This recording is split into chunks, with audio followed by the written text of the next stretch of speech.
Hola queridos hermanos y hermanas, bienvenidos a nuestro segundo tema para nuestro retiro espiritual de la Cuaresma.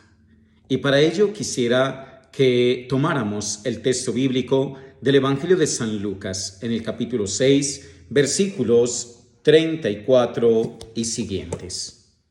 Dice así: Sed misericordiosos, como vuestro Padre es misericordioso.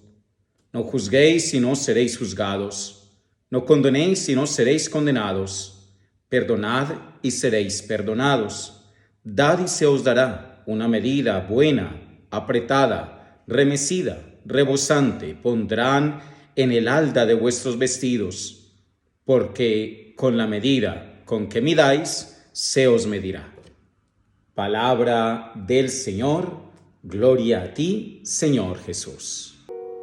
Y en este segundo tema de este retiro cuaresmal, le pedimos a nuestro Dios y a nuestra buena Madre que nos ayude a aprovechar este tiempo de gracia, este tiempo en el que acompañamos a nuestro Señor Jesucristo en ese desierto, tiempo también en el que nos preparamos para la gran celebración pascual, luego de la pasión y de la muerte de Jesús.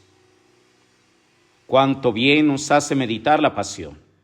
San Bernardo decía que debíamos dedicar todos los días al menos una hora a meditar los sufrimientos de Jesús. Quizá no tengamos tanto tiempo, pero al menos unos minutos para pensar en aquello que es un gran bien, la muerte del Señor por amor a cada uno de nosotros. San Francisco de Asís una vez, preguntándole al Señor cómo llegar a ser bueno, cómo agradarle, cómo vivir mejor, cómo alcanzar la santidad, en definitiva tomó un libro, lo abrió al azar como buscando una respuesta y leyó Pasión de nuestro Señor Jesucristo. Lo cerró y volvió a abrir en el mismo lugar, lo que sucedió también a la tercera vez. Por eso, San Francisco llegó a ser un gran santo. El Papa Francisco nos ha pedido tan insistentemente que precisamente dediquemos nuestra vida a la misericordia. Y por eso, en este segundo tema, vamos a pedirle al Señor para que nos ayude a cada uno de nosotros a vivir esa misericordia. Misericordia es una palabra compuesta por otras dos palabras latinas, miser y cor. Cor miserum, un corazón afligido por el mal que sufre otra persona, y no solo eso, sino un corazón que se angustia por el mal de otro como si fuera personal y que busca también el remedio. Si no buscamos hacer algo por el que sufre, por el que está pasando un mal momento, entonces no somos realmente misericordiosos. El misericordioso por excelencia es Dios. ¿Y por qué? Porque Dios es el que tiene el poder para sacarnos de todos nuestros males, para ayudarnos a salir libres de nuestras angustias, darnos esperanzas para el futuro y sobre todo para la eternidad. Como nadie tiene poder para Dios y nadie tiene amor como Dios, entonces nadie tiene misericordia como Dios. Entonces podríamos decir que Dios tiene todo el poder para ayudar al afligido o auxiliar al pecador puntualmente. Pero, ¿y el corazón que sufre? ¿El corazón afligido dónde queda? Era difícil pensar en eso antes de la encarnación, pero con Jesucristo queda todo respondido. Dios se ha hecho hombre, ha tomado la condición humana y experimentado nuestras miserias. Entonces no es solo que Él puede ayudarnos con el dolor, sino que Él lo vive, lo sufrió en su vida, lo sufrió en la cruz. Y como dicen los santos que han tenido un contacto tan cercano con Cristo, lo sufren también ahora. Dios puede curarnos de cualquier enfermedad, librarnos de cualquier mal, porque su poder es total, pero donde más necesitamos su misericordia, donde más necesitamos que nos ayude, que muestre su poder, es en el peor mal que nos aflige, porque nos daña y daña a nuestro hermano, y es el pecado.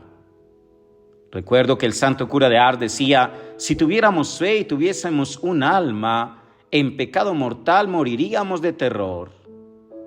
Y el catecismo de la Iglesia Católica dice que nada hay peor para el pecador, para la sociedad, para la Iglesia, que el pecado. Por eso, escuchamos hoy en esa palabra de Dios, hablar de la misericordia de Dios, de la importancia, de la gran esperanza que debemos tener en la misericordia de Dios, nosotros que somos pecadores. Y tenemos que unir a eso que realmente muy grave tiene que ser el pecado. De ahí viene la misericordia de Dios. Y por eso esa misericordia y ese pecado son verdades que se retroalimentan. El claro y el oscuro de una misma verdad, de un Dios que me quiere salvar y que necesita de mi cooperación para esa salvación. Es cierto que no me puedo salvar a mí mismo, pero tengo que cooperar a esa gracia que me da Dios para salvarme. El Papa habla, por supuesto, de la conversión. Necesitamos volver al Señor. Él mismo nos da la gracia para que volvamos, pero yo tengo que cooperar con esa gracia. La misericordia, hermanos, no es algo que me va a llegar si yo no quiero que me llegue. Necesito el perdón, pero debo pedirlo. Necesito arrepentirme, necesito convertirme. Por eso, se pueden meditar con mucho fruto estos días de Cuaresma, esos textos bellísimos, por ejemplo, el de San Lucas en el capítulo 15, o algunos de los del Antiguo Testamento, que nos ayudan a cada uno de nosotros a meditar la misericordia del Señor y comprender su grandeza. Es el gran fruto que tenemos para alcanzar esta Cuaresma. Y por eso, a poca distancia del pueblo que precisamente necesita de esta misericordia de Dios, esa misericordia que llega a mi corazón y a tu corazón. Y de ahí que el hombre no ha podido descansar desde ese primer pecado que ha cometido. Y viene Dios a curar, viene Dios a darnos su misericordia, viene Dios a restaurarnos, viene Dios a darnos esa gracia. Y por eso decían los santos, qué grande es la misericordia de Dios. Una sola gota de la sangre de Jesucristo vale más que todos los pecados del mundo juntos. Qué grande es Dios, hermanos. Qué grande es su misericordia para contigo y para conmigo. Qué grande es que quiere mostrarnos su compasión, quiere darnos su perdón. Como dice el Papa Francisco, en el pobre, en el que sufre, está el mismo Jesús. Y estas son ocasiones que no debemos dejar pasar. Me ha tocado por gracia de Dios, desde hace muchos años, vivir, experimentar esa misericordia divina de Dios. Y cuán alegre se siente el alma, porque es Dios el que nos brinda esta oportunidad. Y es Dios el que pone en nuestro camino esa misericordia para obrar con misericordia y así también nosotros obtener la misericordia. De ahí, mis queridos hermanos, que cada uno de nosotros podamos entonces pedirle al Señor que nos regale esa misericordia. Recordemos que algún día el Señor nos dirá, bienaventurados los misericordiosos, porque alcanzarán misericordia. Qué hermoso, hermano, qué gran posibilidad tenemos de alcanzar misericordia de parte de Dios, siendo también nosotros misericordiosos con los que sufren en el alma o en el cuerpo.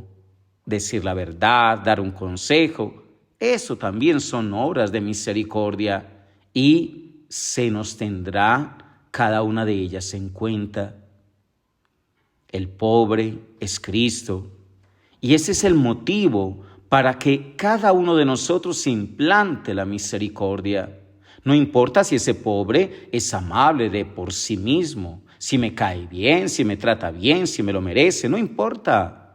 Cristo se merece todo eso y a Cristo veo en ese pobre o en el que sufre o en mi hermano o en el que me rodea. Quisiera que termináramos esta reflexión leyendo unas palabras de la Madre Teresa de Calcuta que hay precisamente en una de sus biografías. Cierta vez le pidió a la Madre autorización para escribir precisamente esa biografía el padre Edward de Joly. Y en ella nos dice precisamente a una pregunta sobre la caridad. Y la Madre le respondía lo siguiente. Le dice, está bien, escríbalo. Usted nos conoce bien, ha estado con nosotros desde el principio, tenemos las mismas ideas, conoce nuestras constituciones, pero sobre todo, diga a la gente lo que nos lleva a hacer lo que hacemos. Dígales, añadió la Madre, y su tono se hizo apasionado, suplicante, elocuente, que no estamos aquí por lo que hacemos, sino por Jesús. Todo lo que hacemos lo hacemos por Él. Somos sobre todo religiosas, no asistentes sociales, maestras, enfermeras o doctoras. Somos monjas. Servimos a Jesús en los pobres. Es a Él a quien cuidamos, visitamos, vestimos, alimentamos y confortamos cuando atendemos a los pobres, a los desheredados, a los enfermos, a los huérfanos, a los moribundos. Todo lo que hacemos, nuestra oración, nuestro trabajo, nuestro sufrimiento, es por Jesús. Nuestra vida no tiene otra razón de ser, otra motivación. Es algo que mucha gente no entiende. Servimos a Jesucristo las 24 horas del día. Todo lo que hacemos es por Él y para Él. Y Él nos da la fuerza necesaria para hacerlo. Pero siempre es el Señor. Es lo primero. Cuando alguien visita esta casa, le llevo antes que nada a la capilla para que rece y le digo, vamos a saludar en primer lugar al dueño de la casa, a Jesús que está aquí. Y es por quien trabajamos y a quien estamos consagradas, a Él que es quien nos da la fortaleza necesaria para llevar la vida que llevamos y vivir con alegría. Sin Él no podríamos hacer lo que hacemos y menos a lo largo de toda una vida. 1 año, 2, 3 quizá, pero no siempre, sin pensar en la recompensa, sin esperar otra cosa que padecer con Él, que nos amó tanto, que entregó su vida por nosotros. Sin Jesús, nuestra vida sería incomprensible, no tendría sentido. Solo Él puede explicarla. Qué hermosa reflexión de la Madre Teresa. Y qué hermoso, mis queridos hermanos, sería poder decir lo mismo de nuestra vida. Qué hermoso poder decir que nuestra vida no tiene sentido sin Jesucristo. Le vamos a pedir a nuestra Madre que nos ayude a poder vivir esas dos realidades de la misericordia, esas dos verdades que encierra la misericordia. Un Dios misericordioso hasta lo imposible, que nos pide también a nosotros tener misericordia con los demás. Que el Señor te bendiga, te guarde y te proteja. En el nombre del Padre, del Hijo y del Espíritu Santo. Amén.